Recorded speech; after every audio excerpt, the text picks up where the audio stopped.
തെളിയുന്നു പത്മരാഗം ഒളിതൂവും നിൻചൊടിയിൽ ഒരു പ്രേമവസന്തത്തിൻ ദ്രുതകവനം ആമുഗ്ധ കാമനതൻ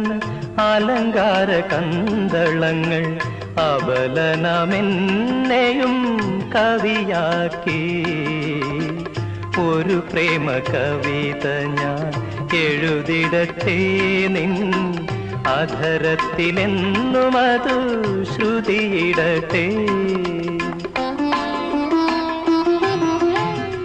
ആശ്രമ പുഷ്പമേ അചുംബിത പുഷ്പമേ അർച്ചനാ വേദിതൻ രോമാഞ്ചമേ അർച്ചനാ വേദിതൻ രോമാഞ്ചമേ